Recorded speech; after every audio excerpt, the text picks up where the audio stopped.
Drive them, the more they pull. So ask intelligently. Believe you can get what you want like a child, not an adult. Adults are too skeptical. So the formula really reads, make plans like an adult and believe in them like a child. See, the big question is not what am I getting paid here? The big question is what am I becoming here? Because true happiness is not contained in what you get. Happiness is contained in what you become. If we really want to thrive, yes, it is about vision, it is about team, but it is about the tools, and it is about building the habits every single day to do not just your best, but to do what others aren't willing to do. When you build those habits over and over and over and over again, it gives you such a unique form of confidence. When you build those habits daily, one of the 2 quotes that was in my room almost all my life growing up was, somewhere he is out there training while I am not, and when we meet, he will win. And it sounds really negative, but I loved it because I wanted to be that one that was training while other people weren't. Most of the best in the world in business or in sports, they have also coaches on the side and mentors on the side. Why? Because they want that 1% of 1% of 1% to get better. But so many times we feel like, well, we don't really need it. Man, I think it is one of the most vital things to our life, to your company, for us as a ministry. We have so many pastors and wise counsel that we go to.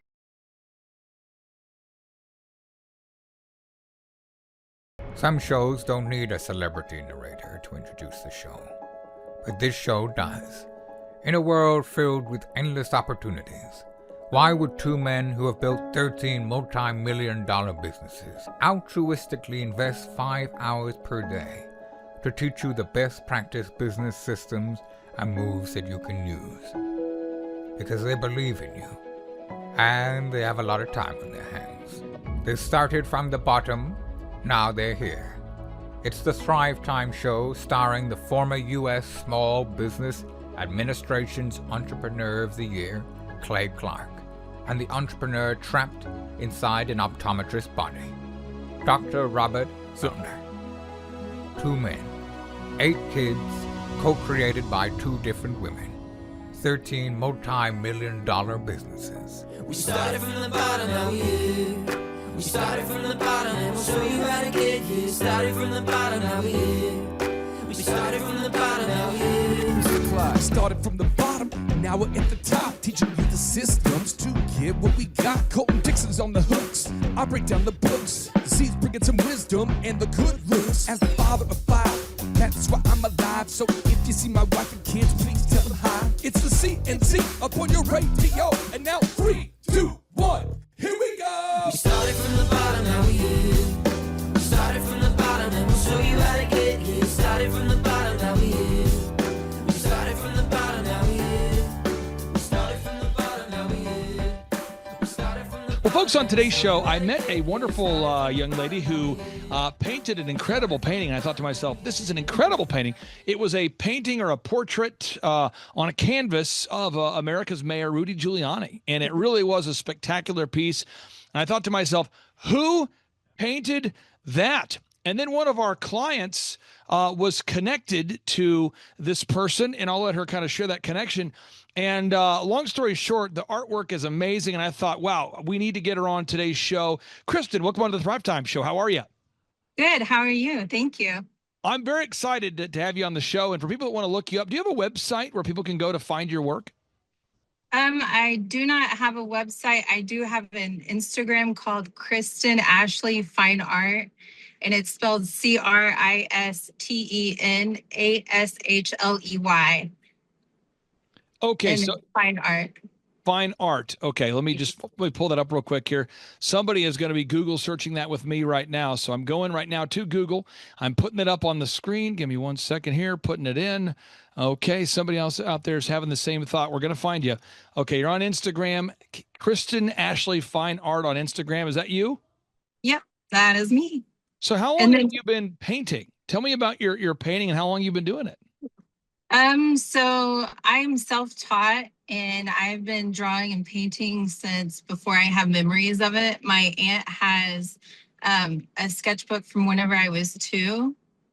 And so my dad said I used to draw on everything and like draw on the toilet seat or draw like on the blinds and then switch it and draw another picture like on the other side. And so it's just something that I've always done. Now, what I want to drill into it on today's show is how to turn your passion into profits. There's so many people out there that have a skill. They're a singer, they're a doctor, they're a lawyer. There's something they're into. They love law. There's somebody who's interested in health. They're interested in fitness or fashion. But Yeah.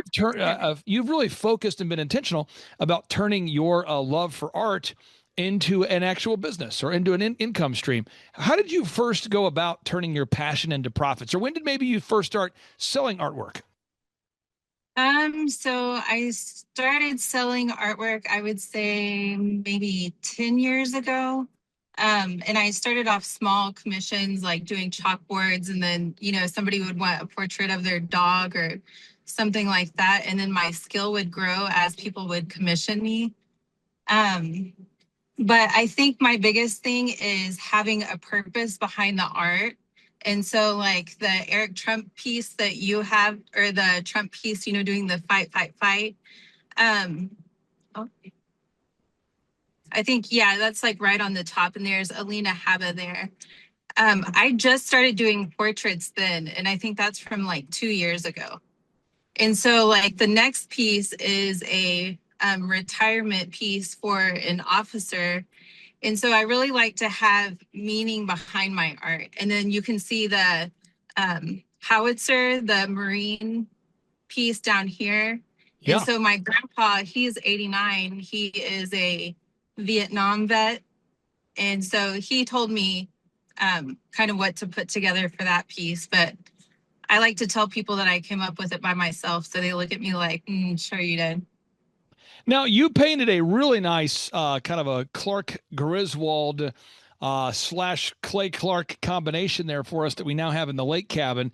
And so for anybody out there that wants to see your artwork, again, it's on display there at our lake cabin. I just want to get your thoughts on this. Like, when did you recognize that, wow, this could be a career or at least an income stream that you could scale out to a certain extent? I think whenever I realized like my skill set is, I don't want to say better, but different from a lot of artists. Like whenever you hear somebody is an artist, you often see like abstract work or, pieces that are surreal, not so much like realism. But I really like the realism art. I want my portraits to look as real as possible. So I feel like that kind of sets me apart from other artists, and people seek me out because of that. Now, as far as if somebody wants to hire you, if someone's watching this show right now and they say, wow, I've got Christmas coming up or birthday, maybe a big retirement party, somebody they know just is coming back from the military, someone they know is retiring as a firefighter, someone out there is someone out there, maybe they hit an achievement, maybe their team won a game. How does somebody go about reaching out to you and talking to you about potentially commissioning you to do some art for them? I'm kind of old school on the communication. So if they just want to call me or text me, I like to communicate that way. I feel like it's a lot faster than, going through the email, and I can get more of an idea of what would be personal to that piece that way. So what is the phone number people should call if they want to call you? It's 405-658-9716. Okay, 405, I'm reading that back to you, 405-658-9716. That's the number to call, 405-658-9716. I'll put a link for your Instagram there. What are some things that you've been working on the past couple of years that you've been most excited about? Like when you think about the work you've been doing, is there any project in particular that stands out to you as going, yes, that was exciting? I would say the Trump one was awesome. The one for Rudy Giuliani was really cool. I did one for Post Malone, and I think that's on my Instagram. There's a portrait of him smoking a cigarette. I did a lot just recently. I'm trying to think. The one for you is really fun. I felt like I got to be creative for that one. Now, my wife, we're not going to let her see this particular episode, so she won't see it. Maybe she'll see it, but I don't think she'll. Okay, I was trying to be careful. No, we won't. We I'll won't. I'm just see telling that. the listeners out there. But I've reached out to you to do a project or a portrait for my wife. I've reached out to you to do a fun portrait for my business partner, Dr. Zellner. I found you to be very reasonable to work with and reasonable in how you do it and how you price. But walk the listeners through step 1, step 2, step 3. If somebody out there is watching this show and they want to hire you to do an upcoming project. So if you just want to call me and then send me ideas of what you want. So kind of like you did, you sent me several pictures. And then I like to do a digital mock-up of what we're going to do first. And then once you approve it, then I'll start painting it on canvas. And it's not going to be exactly like it because I am human and I'm not AI, even though I've been accused of it. And then I start painting, and usually it takes sometimes I'll surprise myself and be done in like 4 days, but usually it's less than 2 weeks for me to get a painting out. And if once you finish the painting, do you ship it to people? Do they come pick it up, or how does somebody receive the project? So if you are local, I would suggest I'll just meet you for you to pick it up. But I do ship. I've shipped out of the country quite a bit, actually.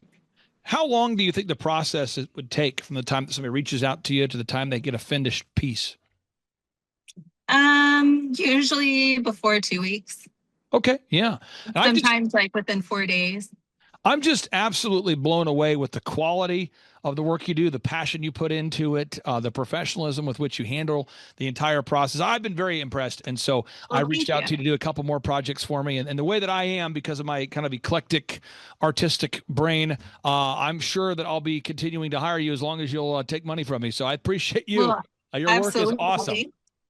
Oh, I will never say no. Thank you. I have a final question for you. For anybody out there watching today's show who's an aspiring artist or musician, they're out there trying to eventually monetize or feed their family by selling their art, whether it be music, whether it be paintings, that kind of thing. What would be the final advice you'd give anybody out there that maybe has great artwork, but they've never gone about selling it? My advice would be don't be fearful.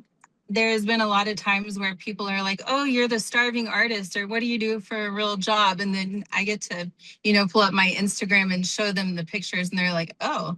So just keep pursuing your passion and don't listen to other people, because if I can do it, you can do it. Thank you so much for carving out time for me today. I encourage everybody, I'll put a link to your Instagram. Let me put it up one more time on the screen just so people can see it if they maybe help sometimes just to see that. The Instagram there again is Instagram. Sure. You look for Cristen Ashley Fine Art. I'll put a link on the show notes. I'll also put a link to your phone number. That's 405-658-9716. Cristen, thank you so much for your time and your energy. Yeah, and I look forward to hiring you for more great projects. Thank you, Clay. I appreciate you. I'll be in touch soon. Bye-bye. Bye-bye. Now, as an entrepreneur, I started my first business when I was 15 years old, maybe 14, 15, but I started out selling gum to people in school because I discovered that people in school wanted gum. People were asking, do you have gum? And the school banned gum. The principal announced, ladies and gentlemen, we're no longer allowing gum in the middle school. And I'm thinking, wow, if the gum is being banned and everybody that I know wants gum, gum's probably at a premium. So I took the money that I had saved working for my uncle and I went to Sam's Club and I bought as much gum as I possibly could buy. And I thought I could buy gum and maybe buy gum for a nickel per piece of gum. And I bet you I could sell that thing for 25 cents. And then I loaded up my locker with other stuff kids are wanting, Mountain Dew. You can't have Mountain Dew. So I'm going to sell Mountain Dew. So I'm pretty soon I became the Mountain Dew / gum guy. And then over time, I saved up more money. And then the school came out with T-shirts they sold for the wrestling team and the swim team. And the shirts were kind of non-controversial and not exciting for the student body. So I made my own shirts with my own controversial slogans printed on the shirts. And I bought a T-shirt press and I saved up that money. And then I started a DJ entertainment company because I discovered that brides and grooms and people attending school dances wanted to have entertainment that was great. It was extraordinary because if the entertainment's bad, it doesn't matter how much money you spend on catering, people are going to leave that wedding early. It doesn't matter how much time was spent promoting the prom, people are going to leave if the DJ bombs. So I started a DJ company. Then I moved from there into real estate, into photography, into dentistry, and the legal profession, and then franchising, and all. But at the end of the day, the process continues to be the same. Step one, you find a problem that the market has, that humans have. Step two, you try to solve the problem with a solution that you think works. Step three, once you solve that problem, you try to sell the solution. And then step four is you nail it and scale it. So what I'm going to focus on today's show is the rhythm of entrepreneurship, which goes like this. There's 4 steps to it. You define what you think's going to work.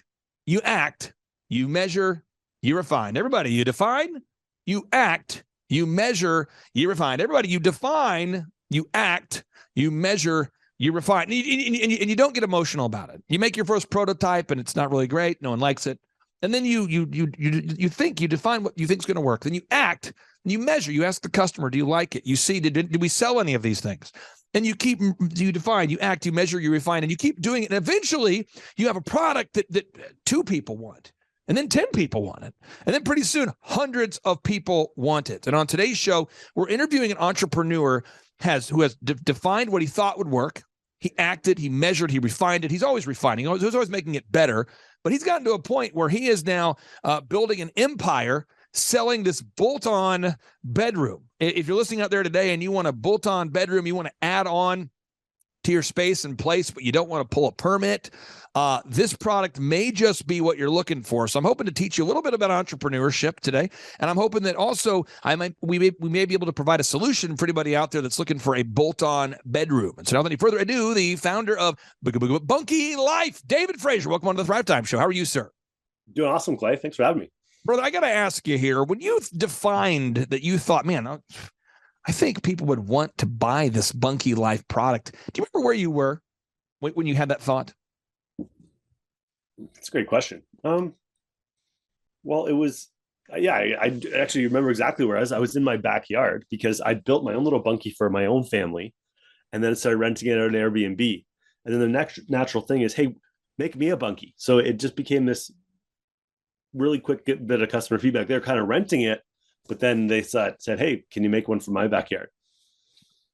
So you had this, did you write it down? Did you write down the idea in like a notebook, or did you immediately take action? Because I find that I take an idea that comes to me, I find a problem, I find a solution, and I like to put it in my notebook and then come back to it later. I kind of marinate on it and kind of do a lot of revisions on my notebook before I start building with physical stuff. Did you do that, or did you go out in there and start building right away? Or tell us that process. No, I started selling right away. So what I did was I sold the product first, and then I made the product a little bit. I mean, I had the template in my backyard, so it's something. The very first pill I made, I swallowed myself. But beyond that, I was always selling them to pay for the materials to build the next one. So it was very much like sell it first was the thinking. So, and again, I think this is important for people because a lot of people they think entrepreneurship, I have to have every problem solved before I try to sell it. And I always tell people, you got to rush to revenue. You've got to find a way to get out there and to get that rude feedback. And so the first bunkylife.com product that you built, what was it? How big was it? What was the size of it? I'll go to the gallery there, Clay. Gallery? Right? Yep. One of the very first ones we did, this is what I sold to my mom. Scroll down a bit. Now she built it up on on like a stilts, basically. Keep going there. I think it's Patrol. And so see the middle one there? That's like a little tree house, basically. That was one of the first ones we ever did. Yeah. Really? Okay, so that was the first one.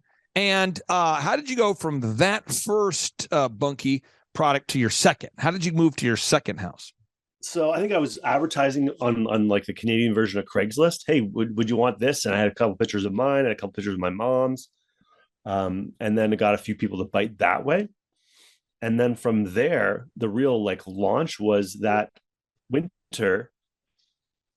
I said, let's try to give one of these away on the internet. Let's see if people would be so excited that they'll share it with their friends. They'll get people excited about it with a potential to win. So we gave one away January of 2018. And that was the real like, okay, we're open for business. We're launching this. This is a thing now. So that was the real 0 to 1 moment for us. Now, what's interesting about our audience here is I find that most of our listeners to our show, these are a lot of our listeners are, they own a business or they want to. That's kind of the ilk that we have that listens to our show. When you moved from, you defined what you thought would work, and then you acted and you measured, what kind of changes did you have to make on that second iteration or that second version or version 2.0, version 3.0? What kind of changes did you have to make before it became this product that people love so much? So I think a big part of it was just, listening to what they had to say and then just giving them more of what they liked. So in our case, that little bunkie there that my mom built, it was a very small loft. It was hard to crawl. You had to crawl in. So everyone wanted a bigger loft, and the windows were kind of small, so we made them bigger. And then the footprint wasn't as big as it could be, so we went right to the maximum before you start needing a permit. So it's kind of like give people more what they wanted. It wasn't a dramatic change, but it was just we're finding all the individual things that made it suck and making it suck a little less. And then, of course, just maximizing the things they liked. And when did you feel like, wow, this is something that's going to scale? I mean, when was that moment when you had, or maybe you haven't had that thought yet, but when did you think, wow, this is really moving? I mean, this isn't something I'm testing out. This isn't something I'm going to see if it works. I mean, this is my full-time thing. When did that happen? So we did that contest where we gave one away, and that was kind of year one. Then we did it again, and we got triple the results.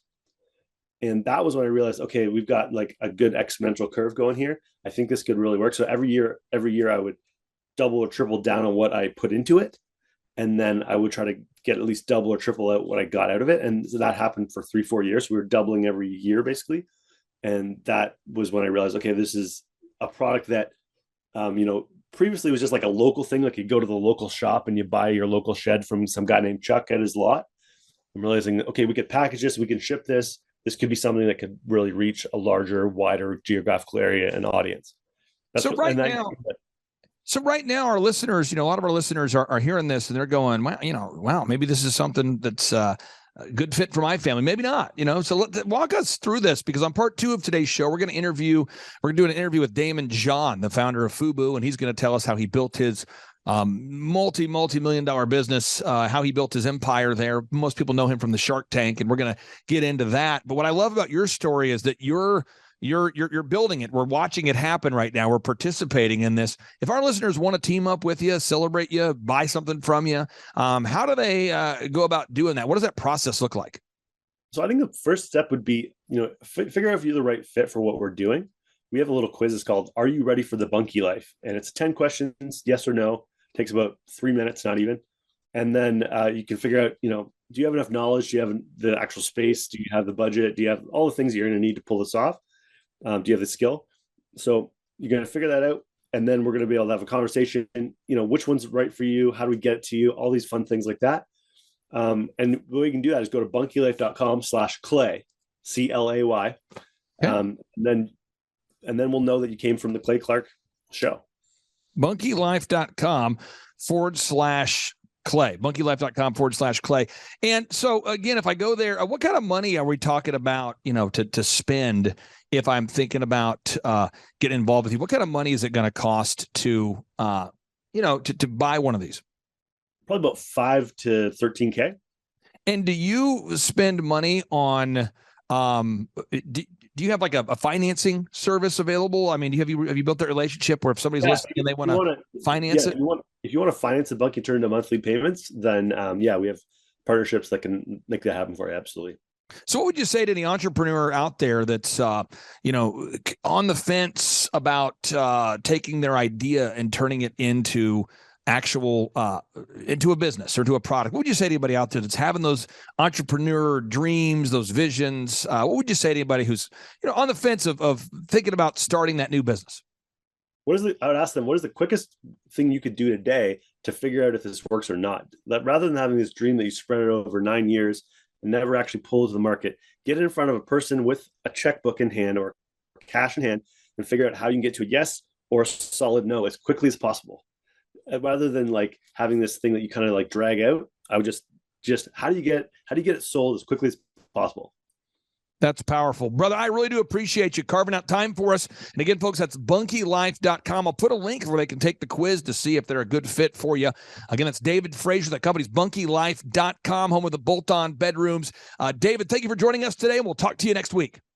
Okay. Thanks, Clay. Take care, brother. Bye. It was really great having this interview. It's one of the best interviews that I think I've had, and I had the most fun with it. So I really appreciate what you're doing. Today's guest grew a $40 budget into a $6 billion brand. Whoa. Ladies and gentlemen, today's show is a mind-expanding, wallet-growing edition of the Thrivetime Show on your radio and podcast download. Whoa. On today's show, we're interviewing the founder of FUBU, Damon John, about his new book, Power Shift, how you can transform any situation, close any deal, and achieve any outcome. Whoa. Now, folks, if you aren't excited enough just by recognizing the name of today's guest, consider this.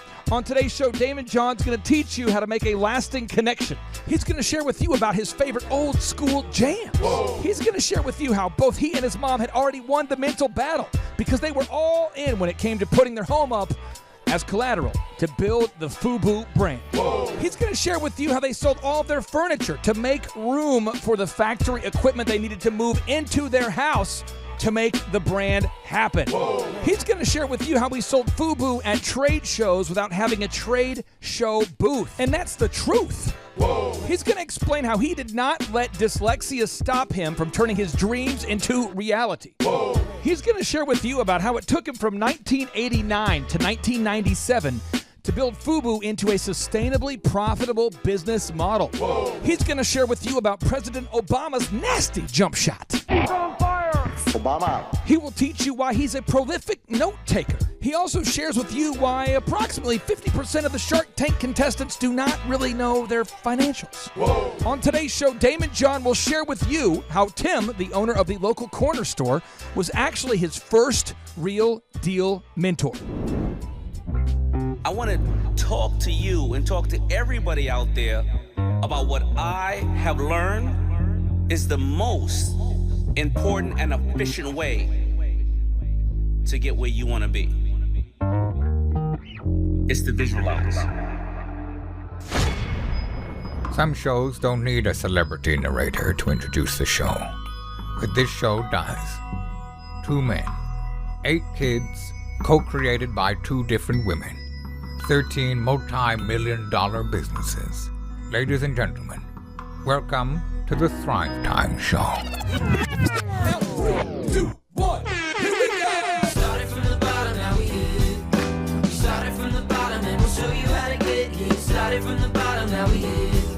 We started from the bottom, now we here. We started from the bottom, now we're on the top. Teaching you the systems to get what we got. Colton Dixon's on the hooks, I break down the books. Z's bringing some wisdom and the good looks. As the father of 5, that's why I'm alive. So if you see my wife and kids, please tell them hi. It's the CNC up on your radio. And now 3, 2, 1, here we go! We started from the bottom. Yes, yes, yes, and yes. Thrive Nation, on today's show, you are in for a laser show as we enter into the dojo of Mojo Faux Show to interview the man with the plan, the guy that you know from the Shark Tank show, Damon John. Welcome on to the Thrivetime Show. How are you, sir? Thank you for having me. Hey, man, I am fired up to interview you. I remember seeing your stuff being rocked by LL Cool J back in the day and going, who is the guy who made that hat? Man. Yeah, well, it wasn't just me. It was me and 3 other partners, but it was an amazing time, in hip hop history and cultural history, and I'm glad to be part of it. Well, I want to ask you here because we all know about your success, but I'd like to start off, if we can, at the very bottom and the very beginning of your career. What was your life like growing up in New York? I grew up in a lower middle class area in Hollis, Queens, and that Hollis, Queens area is right in between JFK and LaGuardia, and also in between Aqueduct Racetrack, Horse Racetrack, and Belmont Racetrack. So most of the people in the community, if they weren't going to the city, and then the Ideal Toy Factory, we either worked at Ideal Toy Factory or we shoveled, horse manure, or we shoveled bags onto airplanes. And then, unfortunately, the other place near us was Rikers Island. So you either worked there or you were visiting for a long, long time. So, that's the area. That's the area I grew up in. My father left my life happened and my parents got divorced. My father left when I was about 12 years old or 10 years old. I would never see or speak to him again. I was only child. My mother, I didn't have any other siblings, so we were just my mother and I. She worked 3 jobs to put the same, put food on the table, 3 part-time jobs, as well as trying to keep me off the streets. And right around 1986, something would happen in my neighborhood like it would happen in every other neighborhood. Crack would come into the neighborhood and would devastate the neighborhood, and many of my friends would die or go to jail. And the entrepreneurs that we saw there, being an African American, we never saw really entrepreneurs we never really saw entrepreneurs that looked like us on television, except for Fred G. Sanford, the junk man, and didn't look like he was doing that well.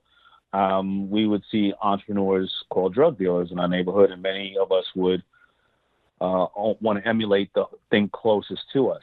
However, I wasn't a drug dealer, but at the same exact time in 86, there must be something in the water of Hollis, Queens, because we started to see these people who looked like us, talked and walked like us, but they weren't drug dealers and they were making a lot of money. Their name would be LL Cool J, Salt and Pepper, Run DMC, Ja Rule, 50 Cent, Tribe Called Quest, Young MC. All these people would come out of the square 5 miles of Hollis, Queens, and I wanted to be part of that movement, but I couldn't rap, sing, or dance. Oh, come on. You could I had dance. to find a way. You could, I could sense you can dance. I could. Now, I want to ask you this. I started my first company back in the day. It was called DJ Connections. It became one of the nation's largest wedding entertainment companies. And I grew up loving LL Cool J, loving Run DMC. Who was your favorite old school artist? Eric B. and Rakim would be my favorite, but Really? I don't know. I grew up in the era of Eric B. Rakim, Houdini, Public Enemy, and LL, and they all had a different DNA to their to their delivery. So it's kind of like, what's your favorite food? But once you get to your favorite food of sushi, is it tempura? Is it a roll? Is it a Kobayashi? I mean, so yeah. But I would say Eric B. and Rakim probably would be my favorite. Now, do you have like a favorite old school jam? I mean, is there a certain old school jam where you go, that right there was the jam? I guess because of Shark Tank, and maybe this was always in, and I never thought of it like this until you just brought it up. Okay. But if you look at rap, one of my favorite old school songs was Paid in Full. If you look at R&B, one of my favorite old school songs would be Ain't No Stopping Us Now. Oh, yeah. Or Rising to the Top by Kenny Burke. They would always be, and I'm just thinking about this now, this is the first time in 51 years I've ever thought about that, and I'm going to go on social media and say this, those are my favorite songs. They were always about empowerment, rising to the top, or making money in a good way, a legal way, and it was absolutely amazing. When you go back into that old school flow, if you can go back to your 8th grade dance, sophomore dance, were you the cool guy that went on the dance floor first, or were you the guy who kind of was standing around the wall and you waited for that last song to come out there? I was the cool guy, but I was not the cool guy who got on the dance floor. I was the cool guy who waited on the wall and played cool, but I was nervous as hell because when we grew up, you would get on the dance floor, and when I knew how to break dance a little bit, so I would get on the dance floor and do that. But when the slow songs came on, and all the girls went to their seats, or they were all sitting, and you had to physically walk 20 feet across the dance floor to ask a girl to dance, that 20 feet was like walking 2 miles. My heart was pounding, and if you put out your hand and you asked her to dance, and she said no, that walk back was the longest walk back in your life. But if she said yes. Ooh. Now, do you remember, was there a particular old school slow song jam that you remember from back in the day that was just give me just one old school slow song. Just one so I can just kind of marinate on it. I need to just marinate on that moment. I don't even need to marinate on it. I was listening to the other day, but there's 2, but I'll tell you the first one would be Tender Love by 4MDs, and the other one would be GQ, I Do Love You. GQ, I Do Love You. GQ, I Do. This is the stuff here, Thrivers. The GQ, I Do Love You. We're going through kind of a weird time with this whole coronavirus stuff, and I think everybody just needs to queue up some GQ, I do love you. I do love you. Oh, there we go. Come on now. Let's just do 30 seconds real quick. Just kind of. There you go. Now tell me, who was the first girl who said yes on the dance floor? What was her name? The first girl. Her name was Nicole. She had some big old braces. Oh, Nicole with those big old braces. This song goes out to you.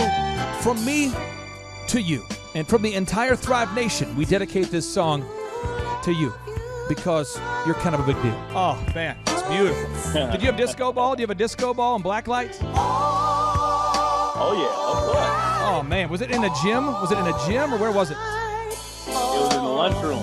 In a lunchroom? Cafeteria. Oh, awesome. Cafeteria. They pulled all the tables out of the cafeteria. Oh, man. I tell you what, I appreciate you, Damon John, for taking it old school right there, man. I appreciate you taking us back. Now, so you started FUBU, and you look like, and I don't mean this in a disrespectful way, I just mean it with all due respect, you can sew. But you looked like a guy who more could be like, you look like a baller to me, just from the outside. But you could sew. Did you play sports and sew, or were you just learning to sew? Or tell us about where you got those sewing skills.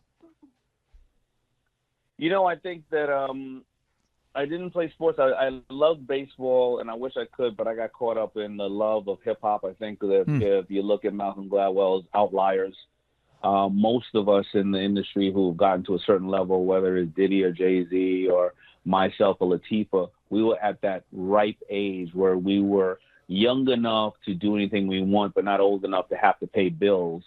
And I just immersed myself in hip hop for that age of like 12 to 18 years old. And that's all I knew because it was this emerging voice of the streets. It was like our version of Instagram and Twitter right now. Yeah. It was a new technology as far as I'm concerned.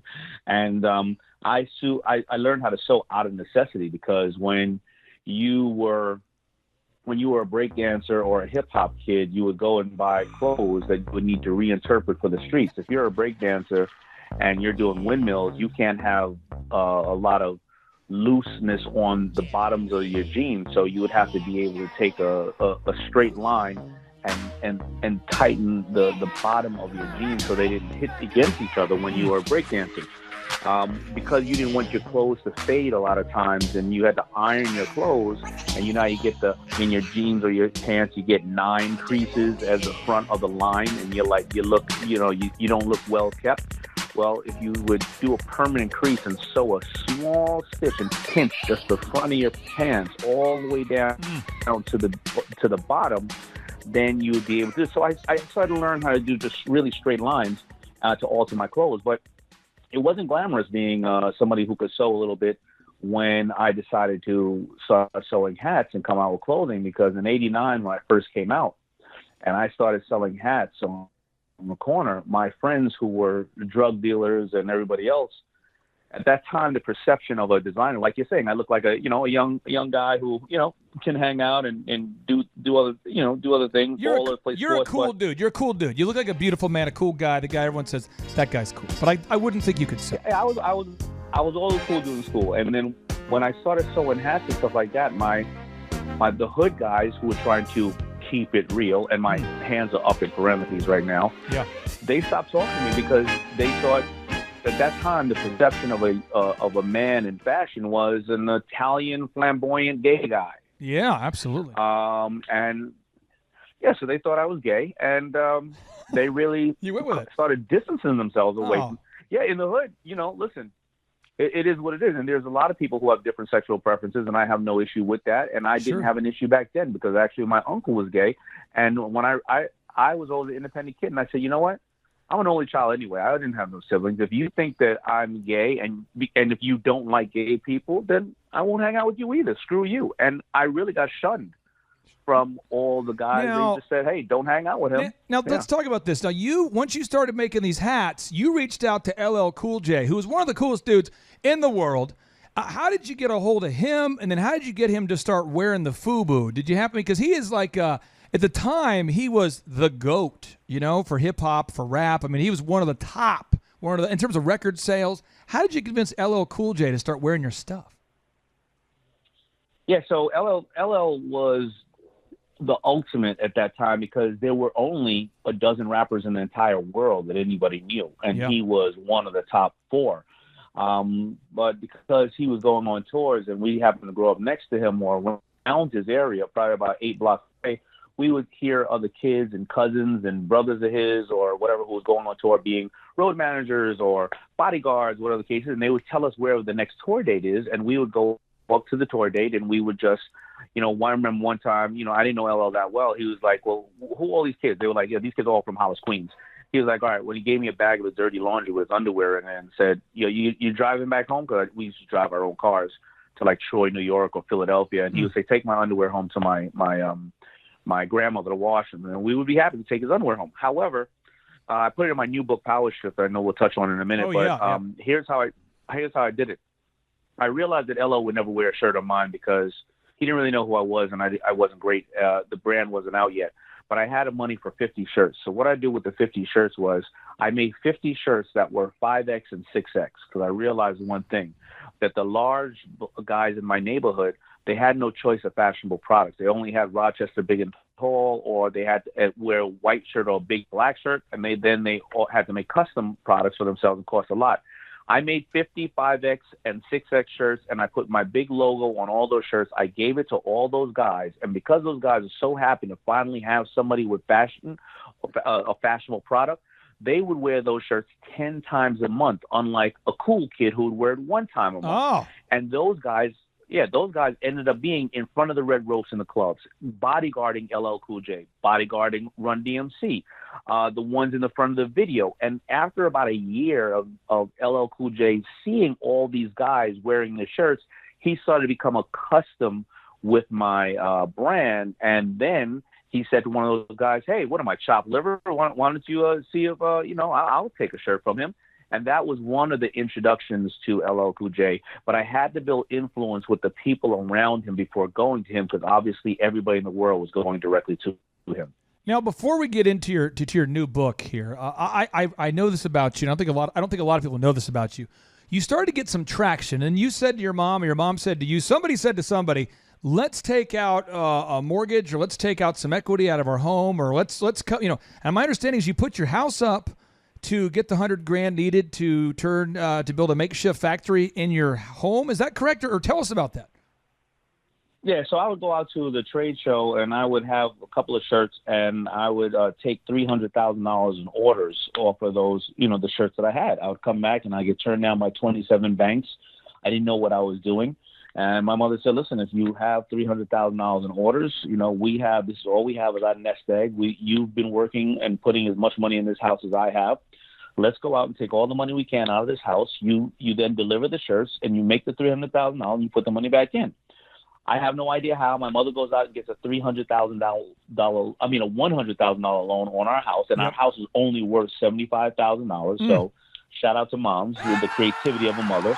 And we would take that out and we would leverage that whole thing, and we would turn the house and we'd sell all the furniture we could, and anything we couldn't sell because the furniture was really old, we'd burn it. And we'd move industrial sewing machines into the house. I would sleep in sleeping bags next to the house. My mother would move out and get an apartment, and we would have seamstresses sewing that the clothes in the house. We turned the house into a factory.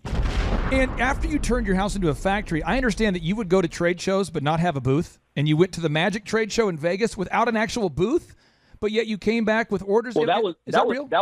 That's how we got the $300,000 orders. What? Prior to us building, prior to us mortgaging the house, and then we go to the trade show and get more orders and more orders, and we couldn't keep up with them because I didn't know what I didn't know. I didn't know. I ran out of the money. I ran out of the $100,000 because how do you sell stuff at a trade show? How do you sell stuff at a trade show without having a booth? What was your pitch, man? How did you do it? You are like the wizard of trade shows.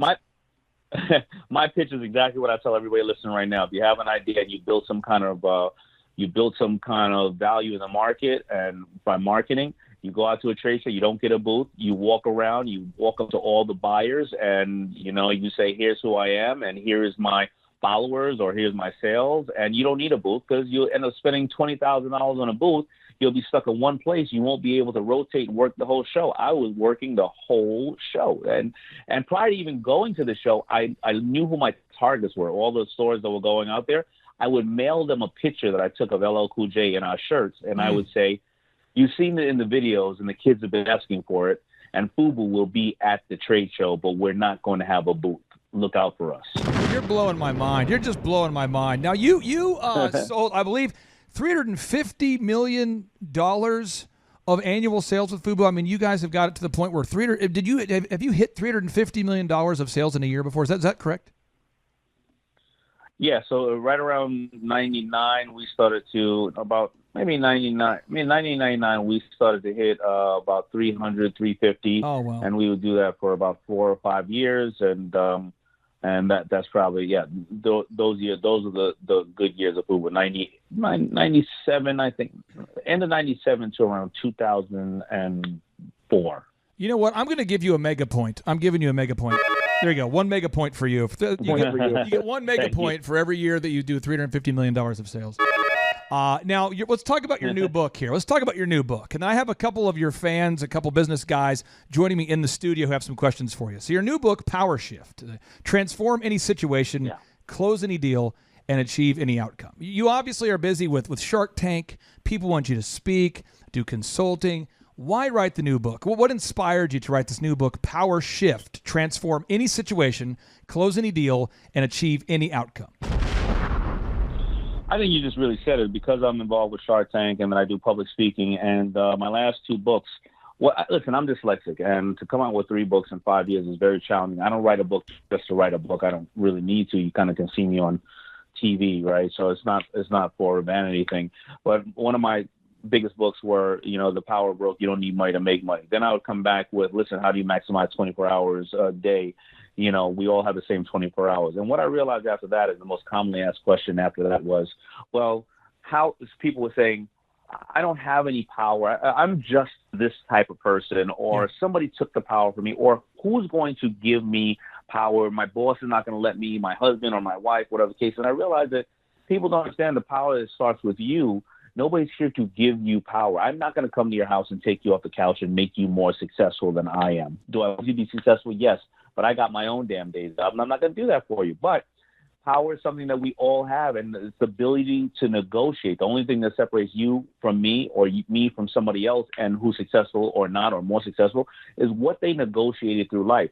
But I noticed that people all thought that negotiation is a very transactional thing, and it happens on that 1 hour you're sitting in front of the sharks in Shark Tank. No, it doesn't. True. It happens when you create some form of influence, the same way I did with the bodyguards before I got to LL Cool J. Then it's the negotiation, and the negotiation is not what's in it for you, it's what's in it for the person on the other side of the table. And furthermore, after that, it's going to be the relationship that you nurtured after that, because the first deal, or the first time you meet somebody, a deal almost never happens the first time you meet them.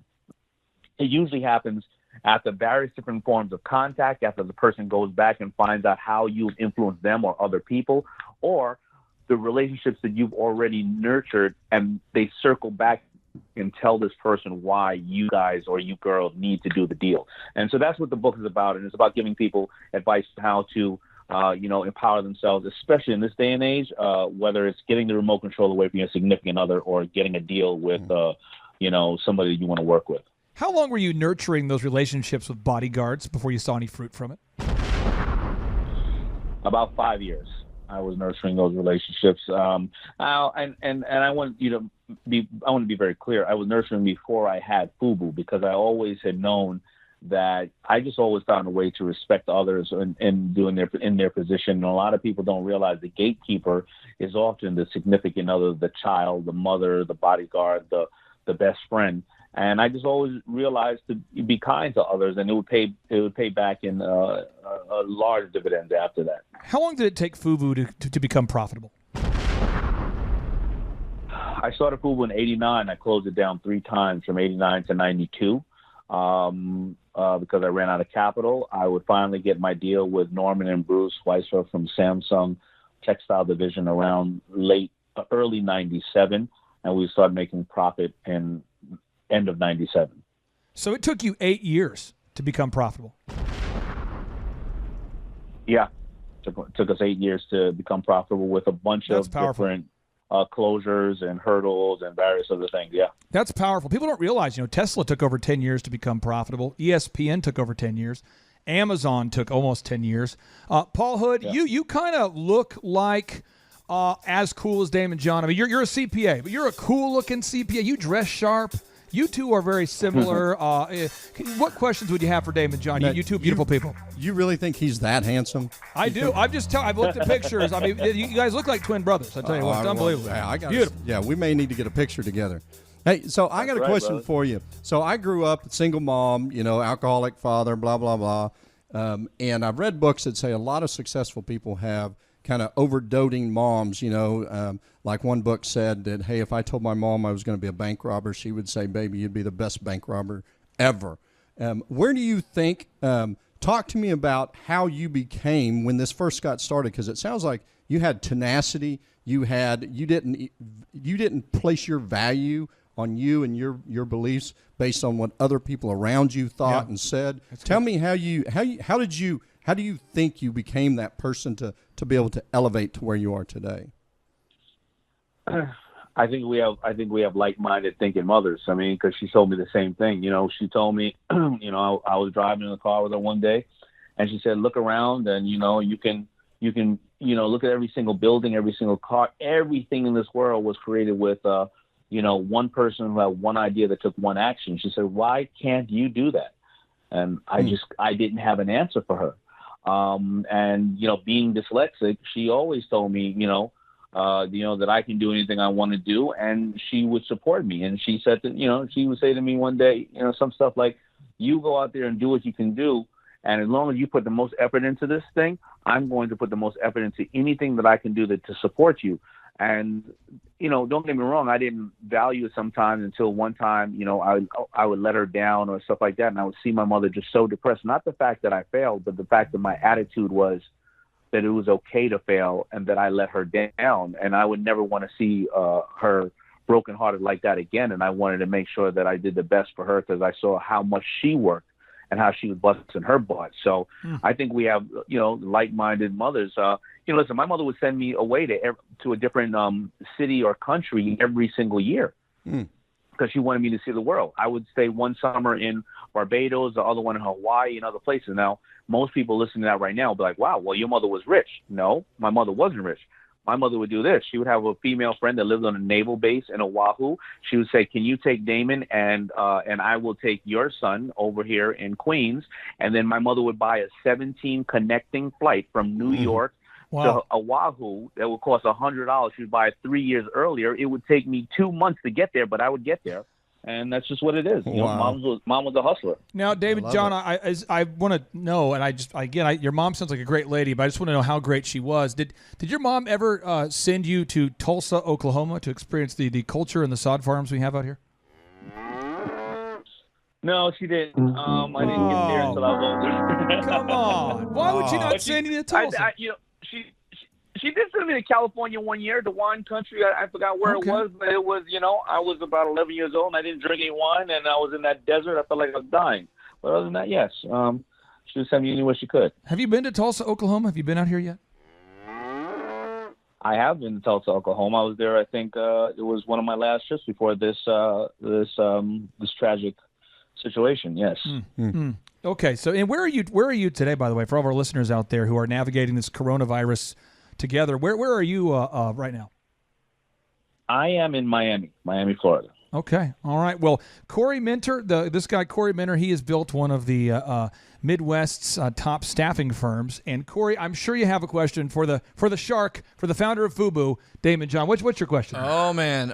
I've always been interested since I'm sure all of us entrepreneurs have watched Shark Tank for a good amount of time. But if you've been in business long enough, you're always thinking, all right, these guys, the sharks, they're bringing on all of these new businesses. They've got a really interesting perspective on business in that you bring on this new business into your company, and now you're going to see what's really going on. You got to see the highlight reel in their presentation, but now you're seeing the real deal. Is there a common denominator that you've noticed as a common problem in businesses as your first analysis when you're beginning to ramp them up into your system? Oh, good question. I mean, there's a common denominator why we will not do business with people. Okay. When we start to ramp them, I have not. I mean, one common denominator probably is they don't. And I understand they're coming to the sharks for cash flow and backing, but they're not being creative with their dollars, and they're thinking they can buy every other asset they need instead of rolling up their sleeves and understanding social media and various other things. And they think somebody else is going to solve their problem. And then that's where a lot of the much needed capital goes, because they go and build a $50,000 website when they need a $1,000 Facebook page. Or, they say, well, look at this inventory I have. Let me go and spend more advertising on the inventory. But the question is, they don't realize a lot of time money highlights their weaknesses. If you need more money for your advertising for your for your product, you have either two things. You have a weak advertising campaign and or target marketing, and you're spending more money hitting people that either you're the wrong customer or the wrong messaging, or you have a bunch of bad inventory and all you're doing is highlighting the crappy inventory you have, or it's at a bad price. You're not figuring things out, and you're thinking money's going to solve all the problems. Well, in part one of your new book here, Power Shift, Transform Any Situation, Close Any Deal, and Achieve Any Outcome, you talk about making an impression. So let's just pretend that all the listeners out there you're talking to the right person. You're talking to the right ideal and likely buyer. You're talking to the right potential connection. Talk to us about how we're supposed to make a good impression, or maybe some of the concepts you teach in the book about making an impression. All right, so there's a couple of ways. You may run into a Mark Cuban in an elevator, and you say, how the hell can I have made a good impression or build influence on Mark Cuban? I got 90 seconds with the guy. So first of all, you walk into the elevator and you tell the person, hey, Mark Cuban, I value what you do. I think that I can bring value to you in these ways, but here's what I've been doing really quick. And if you have any interest, please, here's a way to look me up, or have one of your staff members look you up. You give them a card, or you say, I'll reach you through whatever. Mark Cuban, by the way, answers every single email he gets. I have no idea how he does it. You leave the elevator. The influence you built right there, you didn't tell him your problem. You told him some solutions and how you're doing great. You're going to move on with or without him. You also given him an easy way to contact you, or you to follow up, and you've also not pressed him for his number, and or you said, I'll follow up somebody else. But Mark Cuban's going to leave that elevator, and if you made some kind of good impression, I can't say you did, because maybe it was the way that you were acting that made him like you or not.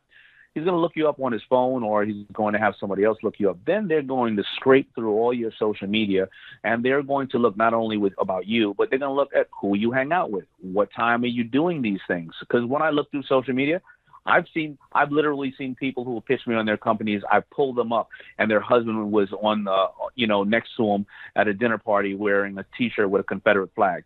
Oh. They're not going to know why I didn't call the guy, or why I didn't call them back, right? I've also seen people on social media, when I look them up, they're at a bunch of charitable events. Every single time they put a post, it's about how spiritual they are, or how you should help others. And every time I see them, they're smiling, even when it's tough times. And I say, I need a mentor like that in my business, because when I'm not there, I need somebody else to make sure the room is smiling and everybody's on the same level.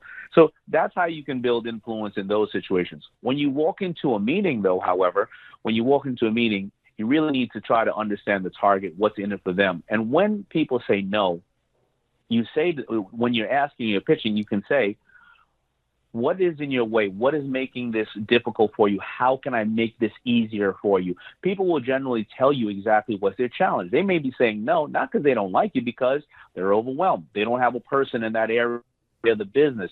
They don't know enough about the business. So you'll give them reasons to say, listen, if you come back with this. But people are so transactional. They believe, well, you just said no, you didn't love me. It's not about that. That person across the table has their own issues. In this interview right now, in this book, I did interviews with so many amazing people, and I did them in person with the people. But Mark Cuban, who's sitting next to me on Shark Tank for years, I know he only communicates through text. And at first, if I went to him and he would have said, I can't do the interview, I don't have time to meet with you, D, some people would have got offended. I did the entire interview over texting on my phone with the guy, and I got it out. I made it easy. I made the barrier of entry as easy as possible for him. And a lot of people don't think about that when it comes to who's on the other side of the table. You know, I don't know if you talk about this in your book at all, but let's go back to Confederate flags for a second. As a general rule, do you frown upon angry, aggressive rednecks who are a big fan of the Confederate flag? Is that sort of a pro tip, kind of a bonus tip for the listeners out there? No, it's an assumption of something, and it's an assumption of where you think this person believes in. Yeah. And, you know, we all have, you all have 10 seconds to deter somebody or attract somebody, and there's a lot of opportunity for every one of us in the world. So, that's going to immediately turn me off personally. Yeah. It may attract other people. That's up to you. That's your brand, and whatever you're trying to put out there. I'm not telling you whether it's good, bad, or indifferent. It's just not for me. You know, in your book, you talk about, in part one of your book, you talk about you got to stand for something, okay? And you mentioned, that a Confederate flag's not something you stand for, not something you want to be a part of, but you got to stand for something, So talk to us in this politically correct world. How do you know what to stand for and what not to stand for? Some people are like, I want to stand for something, but what if somebody doesn't agree with me? What do you stand for? What do you not stand for? What's your take on standing for something in the book? I think, listen, in the hood you call it keep it 100, and other times they keep it real. You stand for whatever you stand for. I'm not here to tell you what your moral stance should be. I happen to like a rapper and named Old Dirty, and guess what? He was an old dirty. He stood for what he said he was, right? And in this political environment, you can stand for somebody, you can support somebody and say, hey, I love everything you're doing here, but you shouldn't have said that. You're wrong about this, but I love everything else. It's okay. You do that with your parents. You do that with your children. You do that with the ones you love. I was an ambassador for President Obama. I didn't like not a lot, but I didn't like some of the things that he did. And if somebody would have been across the dinner table arguing with me and saying, well, he was wrong for that, I'm not going to go, well, just because I'm an ambassador, just because he's black, or just because I like this, he's right. He is not necessarily right. Damon, I know what you don't like about Obama. You don't like his basketball game. How whack or how good is his basketball game? Tell us, what do you know about Obama's? His basketball game, he's nasty when it comes to basketball. And I like his basketball game because I can't play basketball, so who cares? But, don't let him go against me on the sewing machine. I'll bring it on. I'll win on that. Now, did President Obama have a nasty kind of an old man hook? Did he have like the pump fakes? What was his? Did he have a couple? He had killer crossover. He had a nice jumper. He had a really good crossover and a nice jumper. Hey, why don't you go head to head? Practice social distancing. You don't want to get too close to each other, but why don't you guys go head to head, 1-on-1, you two? Who? Obama. You and President Obama? Yeah, you should do that, man. Well, you know what? I was an ambassador for him, but I'm not gonna lie and act like I knew him like that. I used to call his man's man to get a hold of him. So I can't act like I knew him I'm that just well. saying. I was in the room with him about 5 times. I'm just saying a lot of you guys are kind of holed up right now, quarantining and stuff. I'm just saying as long as there's 10 people or less, you should get in there and play. It's like a cage match. It's like Damon John versus President Obama. Listen, I play ball. Listen, he's the president, and in Trump too. I play ball with any standing president or ex-president because it doesn't matter. They're people who are leading our amazing country, so it doesn't matter. That's fair. Clay, I was going to say, this is Paul Hood again, Hood CPAs. Clay, I was going to say a funner game to watch would be him and Trump playing 1-on-1. Oh, that's beautiful. Oh, that would be interesting. Now, that would be fun. I think Damon John would win there. I think so. Hey, Damon, I don't know. I don't know about his jumper. He may be okay. True. He's a little active. He plays tennis. You never know. Don't sleep on him. His hair might get down in his eyes, though, and then that's a secret. That would be your number one that's thing. Like down in his eye. So, no. The best part is the way he puts his hands out. He's definitely got a great guard. Oh, yeah, that's exactly right. I wouldn't get around those hands. Well, hey, David, my last name is Hood. And so I've got a shirt that says it's all good in the hood. So you just keep talking about the hood. I love that. That kind of gives me some publicity, I think, when this thing comes out. What's your company called? Hood what? Hood CPAs. HoodCPAs.com is where we're at. Yeah. We've came from nothing. We have offices in 4 cities and have clients in about 35 different states. So God's good. Hey, so I had a question for you. So how do you bridge that gap? Because, see, I'm the same thing. I grew up, there was a point in my life where I was the only white kid in class. I went to North Tulsa and went to a school called Bunch, and I was the only white kid in class. So I didn't see color, but I did see if somebody wore something or dressed a certain way, I may say that's not for me, but I'm not going to judge them necessarily for that. So how do in our world? I mean, it's refreshing to hear other people say that, especially out here in Tulsa, we kind of have a view of people that are celebrities and all of that, and you seem like just a phenomenally great guy. So how do you think we could bridge that gap with hey, I don't agree with that guy, but that don't mean I don't like him, or Well, that's a good pro tip. Yeah. Yeah. I don't know. I think it's the upbringing. I think that when people, I just really don't know how people have that level of ignorance. It was my upbringing. So, when my mother got divorced from my father, at the age of 16, she would bring another man in my life who became her boyfriend for a long period of time. But I call him my stepdad. He happens to be of the Jewish faith, and he happens to be white. And his brother was one of the lead attorneys who were fighting in America to free Mandela from the American side, from a coalition.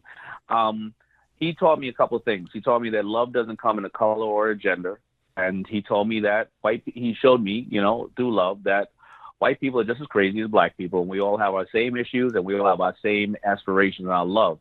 And so I grew up knowing that love doesn't come in a color or a gender. And so I think it's from an early stage. And I don't know how to tell people that, that it really is about a man or a woman's content. I did a post on social media the other day, and I was talking about, what was going on in this world. And I was saying, whether it was the Holocaust or whether it was the civil rights movement, none of these things ever happened without people of all colors, all shapes, and all sizes getting together to abolish what they thought was wrong. Right. And I think that people just see only one thing and think they're very small-minded. And maybe that was my mother sending me to a different place every year to see Hawaiians or people in Barbadians or whites or blacks, and seeing that everybody had a commonality. They just want to support their family. They don't want to be judged for things that they haven't done, and they want to be able to test themselves and love and worship who they want to worship. I'm not trying to make it warm and fuzzy. I have no idea when I see people with ignorance over sexual preference or color or size. I have no understanding of why that happens. I really don't. It's jackassery. It's a new word. 100%. It's jackassery. Yeah. That's the word I've been coining. It's jackassery. Now, Damon, I want to ask you this. In your book, folks, if you haven't bought the book yet, pick up the book today. It's called Power Shift, Transform Any Situation, Close Any Deal, and Achieve Any Outcome. In the book, you talk about making a connection last. Now, I know for me, whenever I want to make a connection last, I queue up Kenny G, the song Songbird, and I'll have this play in the background, and I'll just something memorable happens. Usually I get booed by people, but again, I mean, that's just my move. But how do you make a connection last? So it's called in negotiation because I go into the book into very, very fine ways of negotiating, meaning body language, meaning ways that you can negotiate. And when we call impression, we call that opening a new file. If you go into a room with somebody and there's a lot of commonality, you can ask them. You can open a new file, right? You can say something like, "Listen, where are you from?" "Well, I'm from Niagara Falls." "Okay. I heard that people went over the falls in a barrel." I'm sure you ask that all the time. How many people actually went over the falls in a barrel? Argument's sake, that's just something simple, but you probably know because you're from Niagara Falls. You've always heard that. Yeah. What that will do is open a file, because every time you think about the going over the falls in a barrel or vice versa, whatever the case is, you'll remember that guy, Damon John. A lot of people know me now from my do on social media. I do dad jokes. I'm stupid with dad jokes. I like them. I have a 3-year-old and I have a 22 and a 27-year-old, and all of them are pissed off when I tell them a dad joke. And when people come in the room, they tell me dad jokes. And when I tell that joke again, I remember that person. That's called opening a new file. You can also, you don't have to be a historian. You can say, "How many kids you have?" "Oh, I got 3. And then you talk about your kids and you find this place of similarity to connect to each other, and that really opens a new file. It gives people more of a mentality of thinking about you. You can also do it by having a hood accounting or hood CPAs. I'm always going to remember that because it's hood CPAs. I'm going to remember that forever. I'm going to remember Kenny G and Songbird the next time I talk to you with your song. You're opening new files, but you have to be conscious about how you do it. Now, if you could, and I know you're not a preacher, you're more of a teacher than a preacher, but if you had to just, preach one knowledge bomb for our listeners out there, do you have like something you want to just, if you had the mic, it's like before you drop the mic, you had just one more, you're going to inspire with some fire. What's the one thing you would share with all the Thrive Nation out there? I would say that in this good day in this land, you need to. In this good day in this land, this thing's gonna change. Come on. Change is inevitable. Yes. Whether it was '98 the crash, whether it was 2000 the dot-com bubble, whether it was 2001 with planes crashing, the buildings of 2008, you are always going to find change, and people are always going to be scared. This has happened for the last 100 years or 200 years, a million years of our lives. But what can you change? What are you in charge of changing? Can I hear amen? That's right. Amen. You're in charge of changing the only thing that you'll ever have for the rest of your life, and that's called yourself. That's called your brain. That's the only way you can change that is you constantly educate yourself. You got to learn something every morning and not at night, because if you learn something in the morning, it may be something that saved your life so you can be around that night. It's all about education so you can create change. Oh yeah. That right there was hot. Oh, my face just melted. Unbelievable. Wow. Shout out to Reverend Floyd Flake. Shout out to Reverend Floyd Flake from my neighborhood. All right. Now, okay, in your book, you talk about doing your homework, in this book, Power Shift. You say you got to do your homework. What do you mean by doing your homework? You know what? I'm gonna make sure that I talk about one lady who did her homework where it's applicable to people who are home today, like the entire world is. Yeah. I have in the book everybody. I've studied all these subjects who created change, such as Pitbull and Lindsey Vonn, who practices 4 years just to win a millisecond over the best athletes in the entire world, and she's the most awarded skier in history, men, women, and anything else. But I'm going to talk about one woman who did her homework. Her name is Crystal. She worked at a university, and she took her maternity leave. She goes and has a child, comes back. She did her homework, though, while she was on maternity leave. She comes back and says to them, listen, I had a premature baby. I cannot give you the 40 hours that I would love to give you. Can I just work from a couple of hours, half my hours at home? I've done my homework on how to work from home virtually. And they said, we really love you, too, but unfortunately, the school and the policy will not allow us to do that. So you either have to give us the 40 hours or, unfortunately, and we're going to have to let you go. But the homework that she did is the fact that she researched and realized that the number one job for females in this country is executive assistants and things of that nature. Of course, there are many females that are CEOs as well. And she realized that people outsource a lot of virtual work to places like India and Singapore, but people wanted to work with American virtual assistants. So she found a company called Belay, and she became a virtual assistant and put her time into that while she was home. That's what she was preparing to do when she worked at the university. Now she lives in Ohio. She gives me 20 hours, gives another person 5 hours, another person 10 hours. Yep. And by the way, after this whole thing came, when everybody had to stay at home, I've asked her, could she give me 35 hours to teach my team how to be virtual? And she did that, thank God. I had to beg her to do that because she's so overwhelmed with business. She does not have to trek through the snow, go through the heat, sit in any office. She gets to sit home, watch her baby, have fun, dictate the hours that she wants to work, and the people that she wants to work with, and she's making 2 times the amount of money that she's ever made in her entire life, and she will never be at the mercy of an employer ever again because she did her homework and understood how to move into the next segment of where we're going as a country or as technology is taking us. And that's because she did her homework. That's a good word. Now, we're going to go into the rapid fire, final 90 seconds. I want to respect your time, so I got final 90 seconds. I got 4 rapid-fire questions, 2 from me, 1 from Paul, 1 from Corey. Here we go. You come across as a very proactive person, and by the way, a very beautiful man. How do you organize the first 4 hours of every day? I organize the first hour that I do as much cardio as I can, and then I get my brain running and the juice is flowing, and then I meditate / do my goals every single day for the first the second hour, and I read the same goals that I read right before I went to sleep, and they are 10 goals. 6 of them expire in 6 months. The other 4 expire in 2 years, 5 years, 10 years, and 20 years. The ones that expire in 6 months range from health to wealth to faith to family time. And the reason I read them before I go to bed is because the last thing I want to think about when I go to sleep, because science has proven that almost 75% of the things that you think about when you go to bed is either what you fear is going to happen or you hope is going to happen. The reason I read them when I wake up in the morning is I take one action towards every one of those goals. And I never hit those 6 months goals because I set them so high. But if I'm supposed to, argument's sake, make $100 in that 6 months, I'm going to make $50 and I'm going to reset it to make $200 the next 6 months.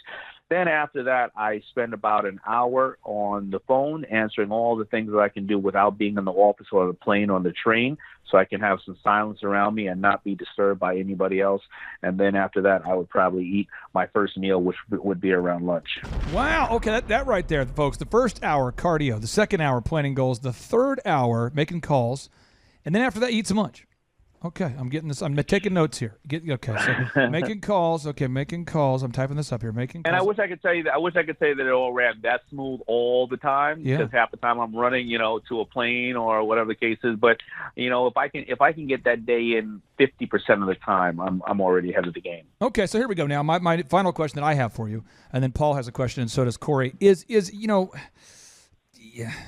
a lot of entrepreneurs do stuff that's everyone else says is weird, like an idiosyncrasy, but it's kind of like their superpower. Steve Jobs wore the same thing every day. Zuckerberg does that. Obama started wearing the same thing or similar things every day. Do you have like a superpower or like an idiosyncrasy that maybe some people think is weird, but for you it's like a superpower?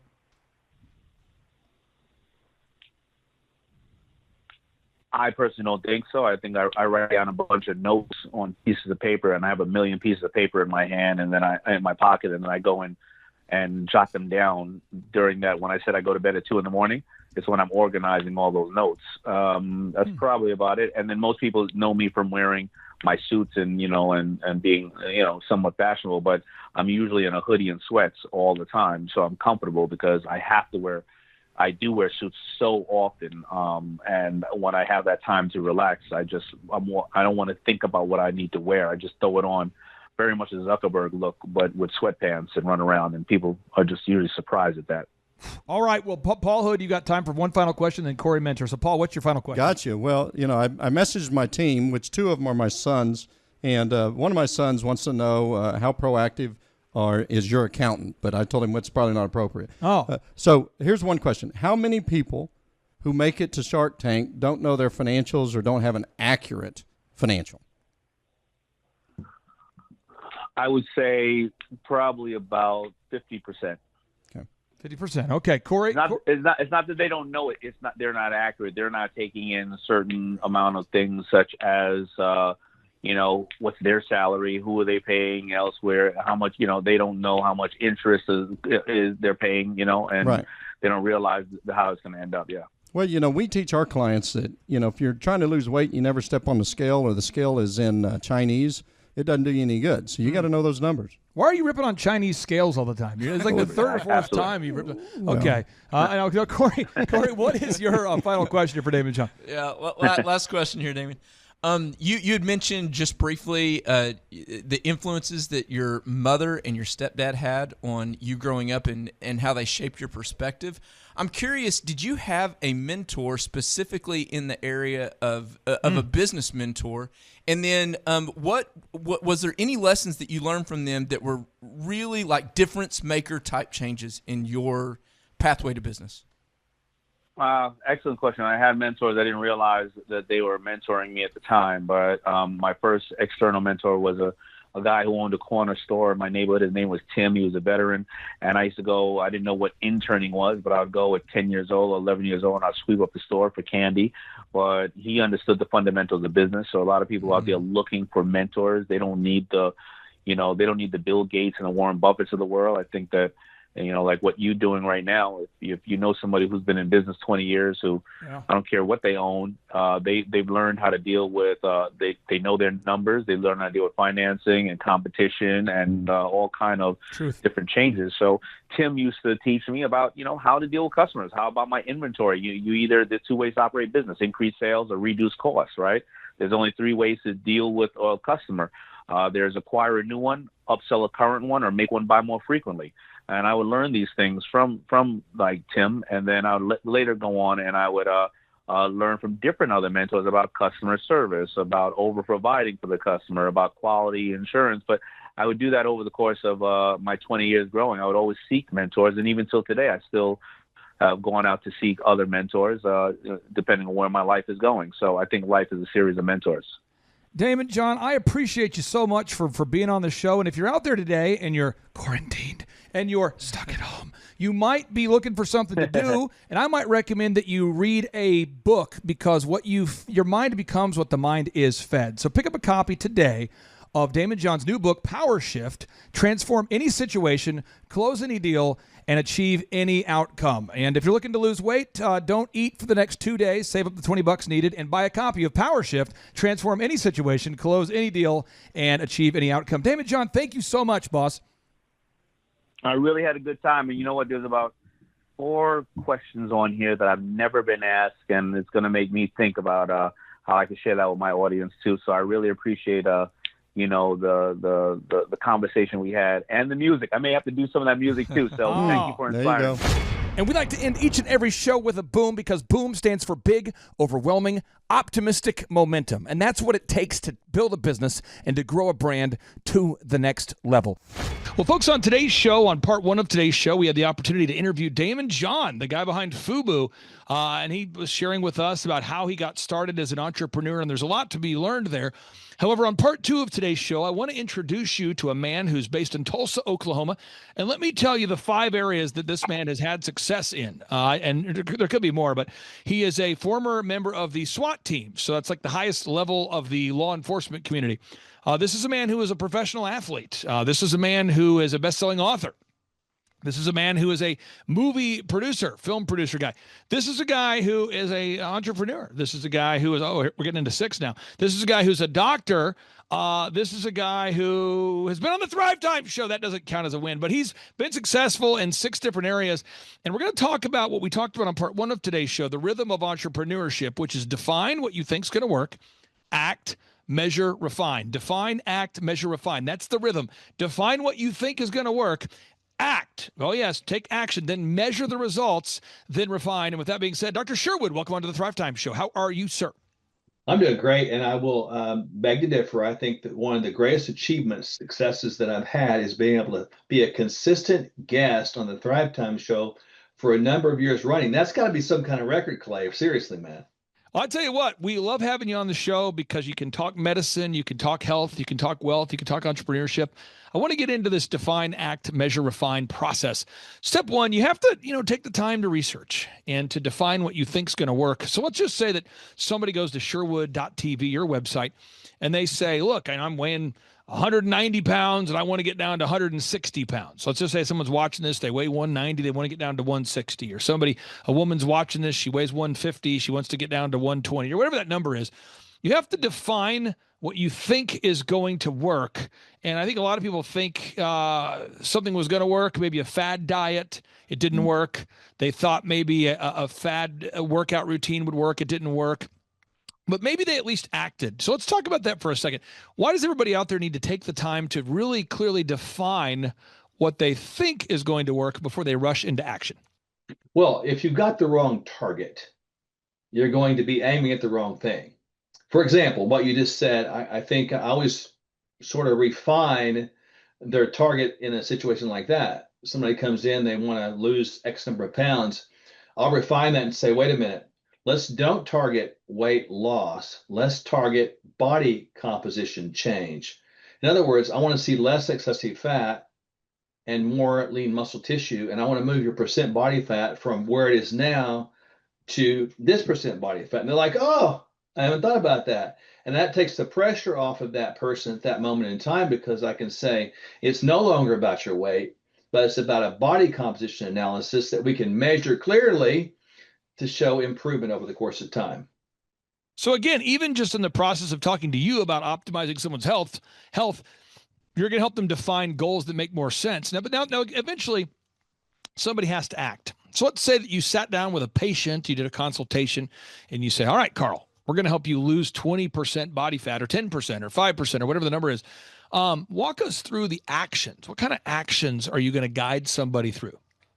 Well, when you're talking about changing life. You have to think about changing lifestyle habits. And so I go into the 4 areas in which we all have control over: nutrition, or choices of what we put in our mouth, what we drink; sleep habits, the way we manage stress, and the way we move. And those things are in our court as human beings. So I work through each one of those things with each person and give them short little techniques, goals in which to improve a little bit every day. For example, with movement, if they haven't been exercising at all for like 2 years, I'm not going to tell them to go to the gym every day. I'm going to tell them to get the tennis shoes on, and I want one, just walk to the mailbox and back 10 times, once a day. And if they can do that, they win. And I celebrate those victories with them. So every one of these things has got to be a personalized, failure-proof step of action they have to take. And I want to lean into that. I want to give them more failure-proof successes over the course of time, and then success breeds success. Define, act, measure. We have to measure what we treasure. By default, we are always going to slack or we don't track. We have to define, act, measure. We have to measure what we treasure. We have to act. What? Define, act, measure. But once you begin to take action, you have to measure what you treasure. Because whatever you don't track in that area, you'll begin to slack. I remember starting my first company, djconnection.com. I was super clear with myself. I said, self, in order to achieve my goals, self, you, us, the 3 of us, me, myself, we're going to have to get 3 jobs. So I got a job at Applebee's, Target, and DirecTV. I remember working at Applebee's, Target, and DirecTV. Applebee's had the green shirt, Target had the red shirt, DirecTV had the black shirt, had the different shirts. And only one time did I mess up my shirts. But I was very, very active with Target, Applebee's, DirecTV, doing those jobs. And I remember thinking, I am going to save up all the money needed to start my own company. And once I do start my own company, I'm going to have to keep other jobs until I can at least replace the income from the other jobs with my one job. And I was very clear. I had the math all figured out. So I knew, okay, if I can DJ at least a certain number of weddings per weekend or events per weekend, weddings, birthdays, clubs, whatever, if I could do enough shows that I could eventually quit working at Target, Applebee's, and DirecTV and start my own thing. But it's very clear. And I measured, and I used to have a mirror, and I would take my marker. I took a dry erase, and every time that I would save $1,000, I would take a Sharpie or a dry erase, and I'd mark it on the glass. So every time that I saved $1,000, I'd get out my dry erase and mark it on the mirror until eventually I had enough money saved up to start my own thing. But people that would visit me, occasionally I'd have friends or somebody who would visit my house, and they would go, my apartment, they would say, dude, you can't even see out this mirror. What is this? And I'm like, that right there is my savings tracking system. I want to get your thoughts on this. Somebody has to measure the results. Everybody has to measure the results. You have to measure. And I think that's a big value of your health enhancement wellness coaching program. You help people track the results. Talk about the importance of tracking your results. Oh, if you can't measure something, it can't be part of your goal. If you can't measure it, what's the point, right? It's just this opaque piece of vision that's not clear. It's an unclear goal. It's not refined. So, we measure in blood work, we measure in body composition, we measure in all kinds of laboratory work through saliva testing, urine testing, et cetera. So always able to measure what's going on. And I call these key non-negotiable measurables, and they really, really are. I'll set those things out of here. By this point, we should be here. By this point, we should be here. And if we don't get there, we refine our goals a little bit, because it's always about, if you don't measure it, then why are you doing it? So I want to take certain nutrients, vitamins, minerals, whatever the case may be.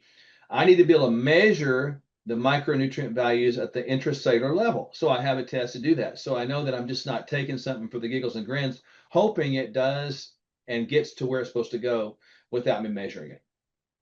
Define, act, measure, refine. That's the process. Define what you think is going to work, act, measure the results. So let's talk about refine. And once you start to measure, you'll start to go, you know what, I'm maybe not going at a fast enough of a pace. Or, wow, I'm doing great, but maybe not as great as I thought I would be doing. I need to crank up my effort. I need to stop eating this, stop eating that.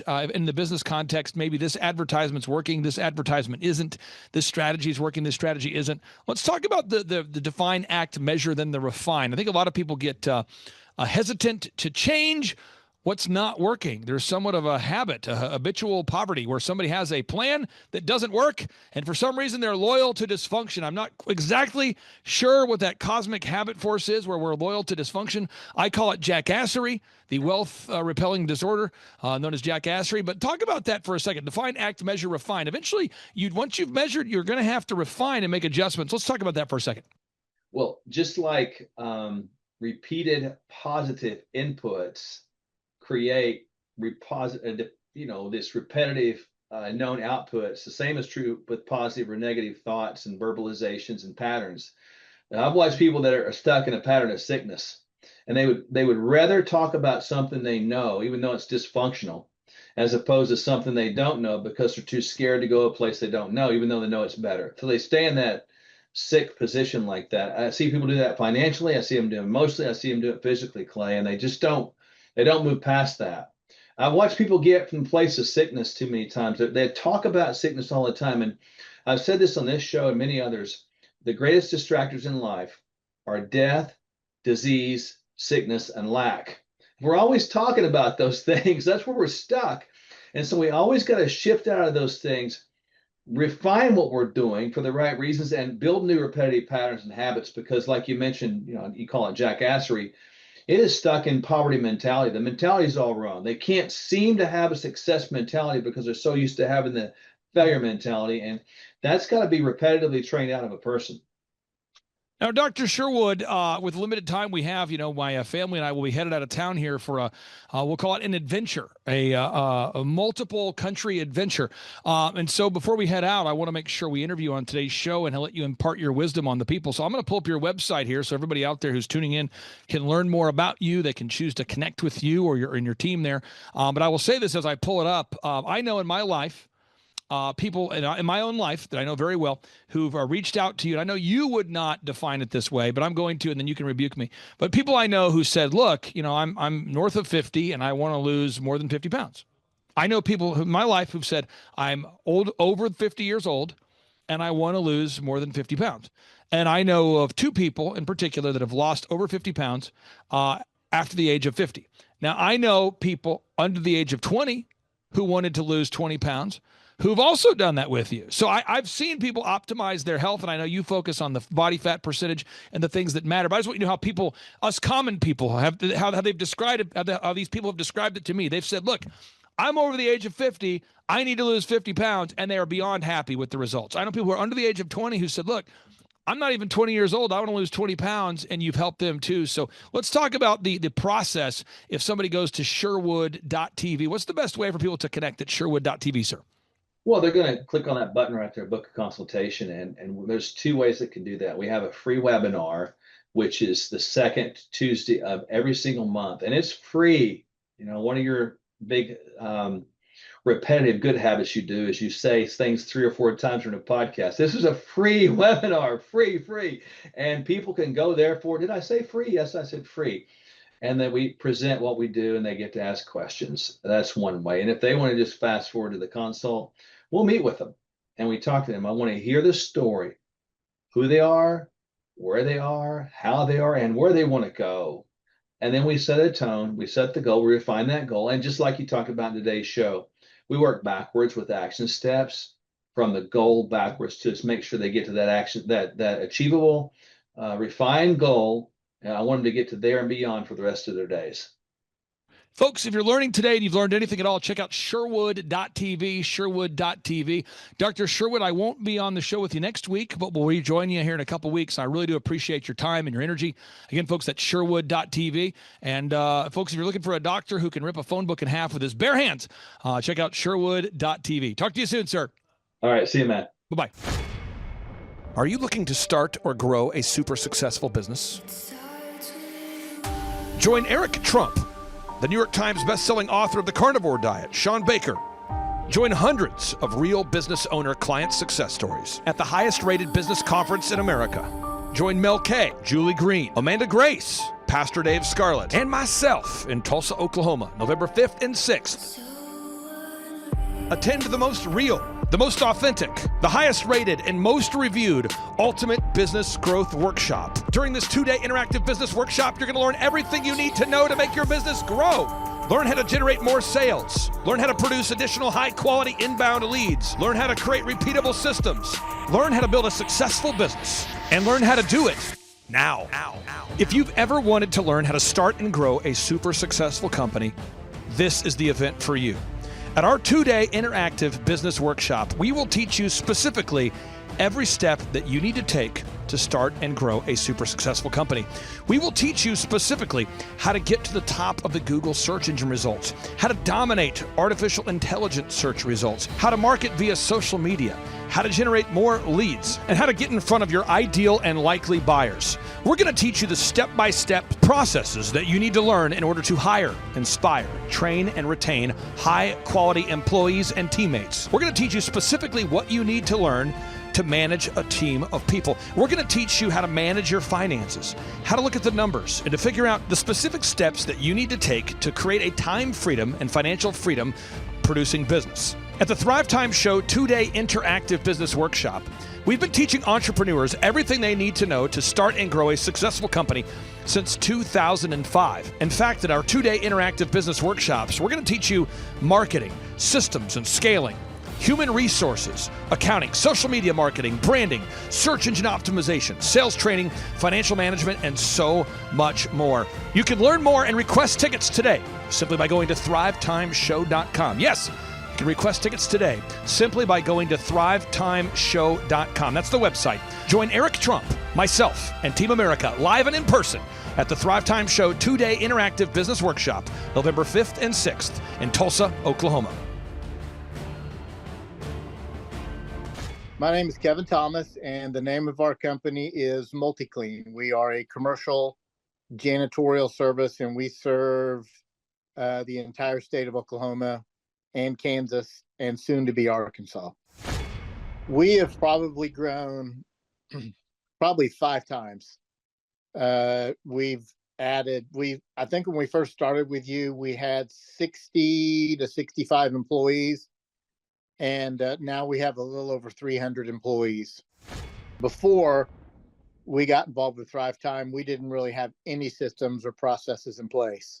So I've probably been to, in 6-7 years, I've probably been to 12 to 13 business conferences. And amazingly, each time I go, I learn something new, and I'm so excited to bring it back and show the team about marketing and how to implement.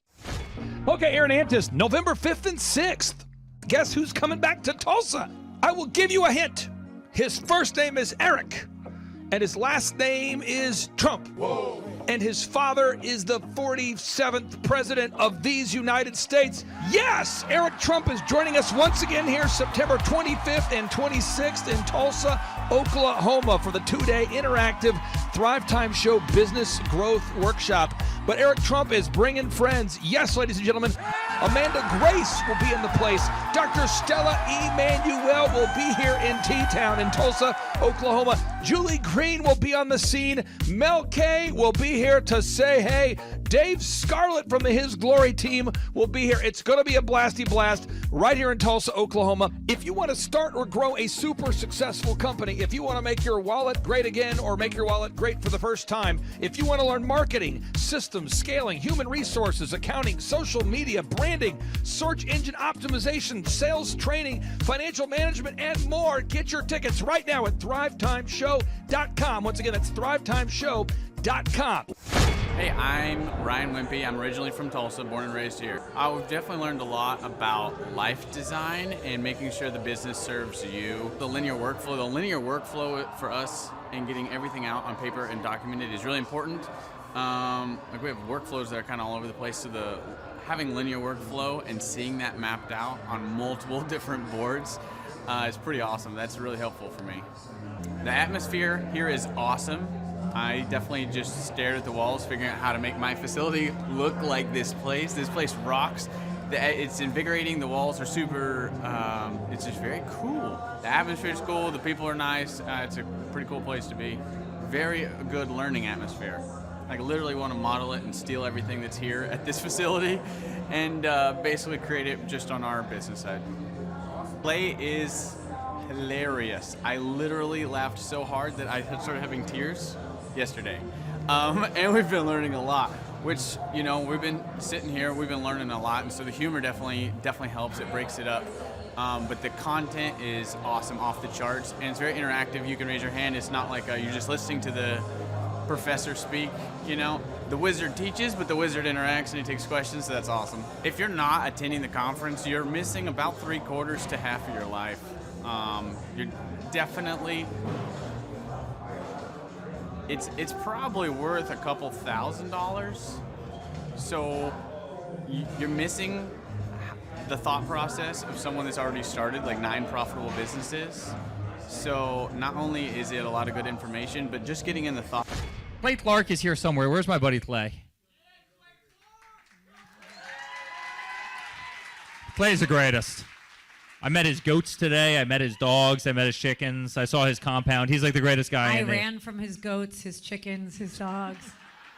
So this guy's like the greatest marketer you've ever seen, right? His entire life, Clay Clark, his entire life is marketing. Well, people don't know this, but the Trump organization has thousands of employees. There's not 50 employees. The Trump organization, again, most people don't know this, but the Trump organization has thousands of employees. And while Donald J. Trump was the 45th president of these United States, he needed a competent man to run and execute his business plans. Showtime! So the man that runs the Trump organization for Donald J. Trump, as he was the 45th president of the United States and now the 47th president of the United States, is Eric Trump. And so Eric Trump is here to talk about time management, promoting from within, marketing, branding, quality control, sales systems, workflow design, workflow mapping, how to build. I mean, everything that you see, the Trump hotels, the Trump golf courses, all their products, the man who manages billions of dollars of real estate and thousands of employees is here to teach us how to do it. You are talking about one of the greatest brands on the planet from a business standpoint. Right. I mean, who else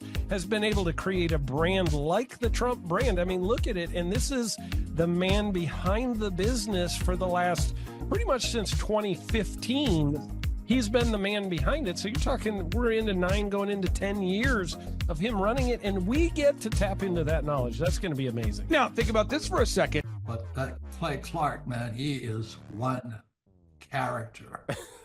It's a good word for him, character. Yeah, that is it. Good, driven, smart. And I've never met a guy who was so hyper all the time. He's doing so much good. And then I met his mother, and she just says, she just lets him be Clay Clark. I mean, so he's endorsed by his mother, and he's doing magnificent work. So it was great meeting you out there and all the people that he surrounds himself with. Clay Clark starts his days at 5 o'clock in the morning. Oh, it's incredible. Yeah, he's a machine. He's a machine. But I have problems with my company starting at 9 o'clock. Yes, hundreds of people showing up at 5 a.m. in Tulsa, Oklahoma. Man, he's a leader of a leader. He's a fantastic young man. No, he is. The lineup continues to grow, and this is how we do our tickets here at the Thrivetime Show. If you want to get a VIP ticket, you can absolutely do it. It's $500 for a VIP ticket. We've always done it that way. Now, if you want to take a general admission ticket, it's $250 or whatever price you want to pay. And the reason why I do that, and the reason why we do that, is because we want to make our events affordable for everybody. I grew up without money. I totally understand what it's like to be in a tight spot. So if you want to attend, it's $250 or whatever price you want to pay. That's how I do it. And it's $500 for a VIP ticket. Now, we only have limited seating here. With the most people we've ever had in this building was for the Jim Brewer presentation. Jim Brewer came here, the legendary comedian Jim Brewer came to Tulsa, and we had 718 people. 718 people. And I thought to myself, there's no more room. I felt kind of bad that a couple people had VIP seats in the men's restroom. Oh, no, I'm just kidding. But I thought, you know what, we should probably add on. So again, if you want to get tickets for this event, all you have to do is go to thrivetimeshow.com. Go to thrivetimeshow.com. When you go to thrivetimeshow.com, you'll go there, you'll request a ticket, boom. Or if you want to text me, if you want a little bit faster service, you say, I want you to call me right now.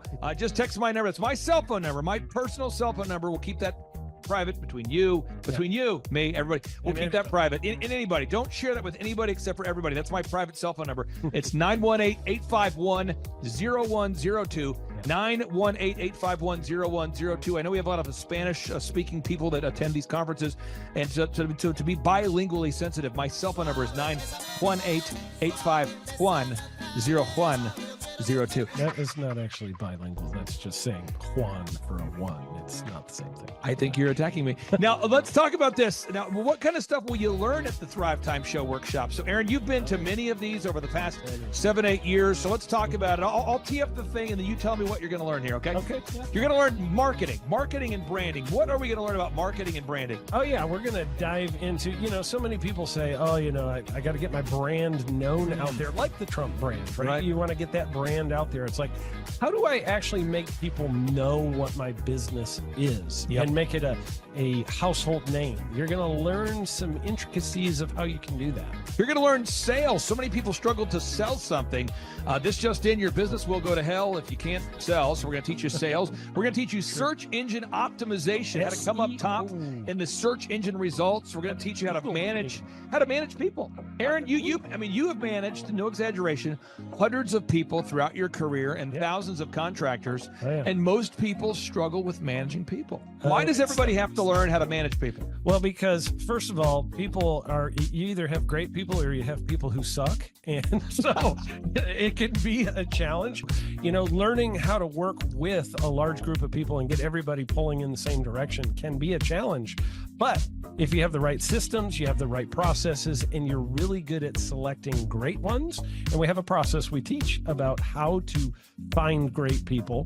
When you start with the people who have a great attitude, they're teachable, they're driven, all of those things, then, you can get those people all pulling in the same direction. So we're going to teach you branding, marketing, sales, search engine optimization. We're going to teach you accounting. We're going to teach you personal finance, how to manage your finance. We're going to teach you time management. How do you manage your time? How do you get more done during a typical day? How do you build an organization if you're not organized? How do you do organization? How do you build an org chart?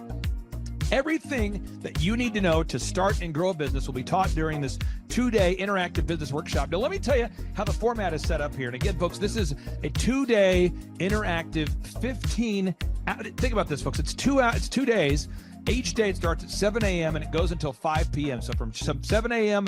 to 5 p.m., 2 days. It's a 2-day interactive workshop. The way we do it is we do a 30-minute teaching session, and then we break for 15 minutes for a question and answer session. So, Aaron, what kind of great stuff happens during that 15-minute question and answer session after every teaching session? I actually think it's the best part about the workshops, because here's what happens. I've been to lots of these things over the years. I've paid many thousands of dollars to go to them. And you go in there and they talk in vague generalities, and they're constantly upselling you for something, trying to get you to buy this thing or that thing or this program or this membership.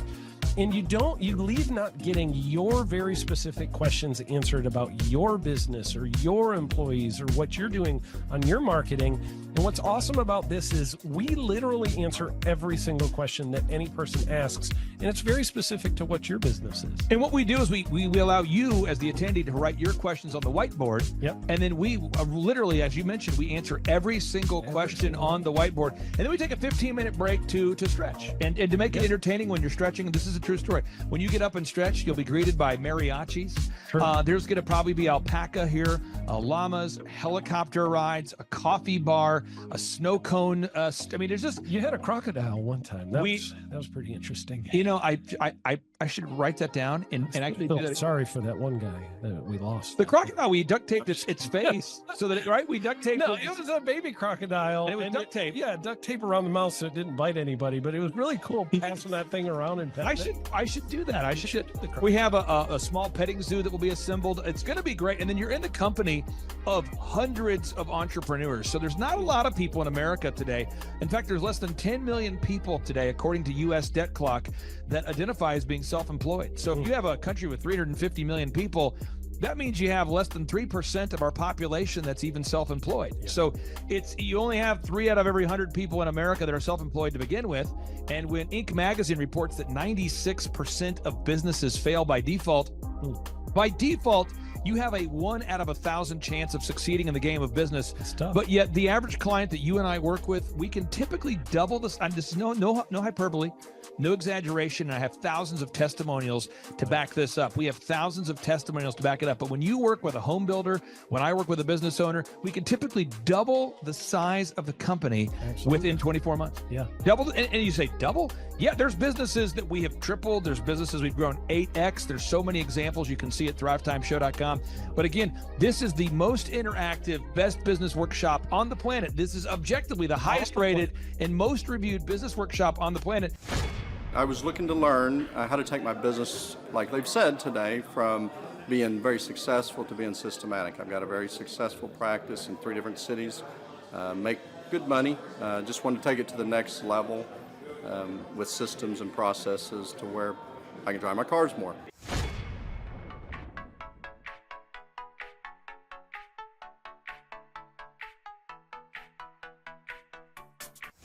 Paul Hood. I have been a CPA for 33 years. And what kind of growth have you and your great team had here over the past, let's say, 5-6 years? For the last 5, when I met you 5 years ago, we were doing 3 million. This year we'll do 24 million. Whoa. And you say, Clay, I'm not going to get a ticket unless you give me more. Okay, fine. We're going to serve you the same meal both days. True story. We cater in the food, and because simple. I keep it simple. I literally bring in the same food both days for lunch. It's Ted Escondido's, an incredible Mexican restaurant. That's going to happen. And someone says, I want more. This is not enough. Give me more. Okay. I'm not going to mention their names right now because I'm working on it behind the scenes here. But we've got one guy who's given me a verbal to be here. And this is a guy who's one of the wealthiest people in Oklahoma. And nobody really knows who he is because he's built systems that are very utilitarian, that offer a lot of value. He's made a lot of money in the, it's where you rent. It's short term. It's where you're renting storage spaces. He's a storage space guy. He owns the. What do you call that? The rental, a storage space. Storage units. Yeah. This guy owns storage units. He owns railroad cars. He owns a lot of assets that make money on a daily basis, but they're not like customer facing. Most people don't know who owns the mini storage facility, or most people don't know who owns the warehouse that's passively making money. Most people don't know who owns the railroad cars, but this guy, he's given me a verbal that he will be here, and we just continue to add more and more success stories. So if you're out there today and you want to change your life, you want to give yourself an incredible gift, you want a life-changing experience, you want to learn how to start and grow a company, go to thrivetimeshow.com. Go there right now, thrivetimeshow.com. Request a ticket for the 2-day interactive event.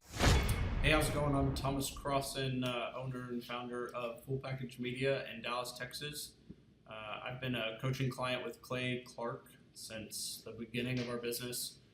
We started about a year ago, August of last year. I had no clients, no idea what we were doing, no clue really what was going on. And now we've grown to where we've got 6 photographers, we've got office space here. I have an admin, sales person that works for us full time, developing an online system, and a lot of that growth we attribute to Clay helping us. And there's so many things that, his stuff is not, revolutionary. It's not this crazy walk on hot coals and all this stuff. It's just real stuff. It's going to be a blasty blast. There's no upsells. Aaron, I could not be more excited about this event. I think it is incredible. And there's somebody out there right now, you're watching and you're like, but I already signed up for this incredible other program called Smoke Your Way to Thin. I think that's going to change your life. I promise you, this will be 10 times better than that. Whoa. Looks like I picked the wrong week to quit smoking. Don't do the Smoke Your Way to Thin conference. That is, I've tried it. Don't do it. Yeah, chain smoking is not a viable. It is life-changing. It is life-changing. If you become a chain smoker, it is life-changing. Not the best weight loss program, though. Right, really. So if you're looking to have life-changing results in a way that won't cause you to have a stoma, get your tickets at thrivetimeshow.com. Again, that's Aaron Antis. I'm Clay Clark, and reminding you and inviting you to come out to the 2-day interactive Thrivetime Show workshop right here in Tulsa, Oklahoma. I promise you, it will be a life-changing experience. We can't wait to see you right here in Tulsa, Oklahoma. Whoa. What kind of growth have you had since you and I have been working together over these past few years? 3.45 million. I got those stats before I got on here. So you've grown by 3.45 million. Yeah, 3,450,000. Would that be like if you took the combined revenue, maybe doubled it? Have we gone up by about almost 3, not quite. Whoa.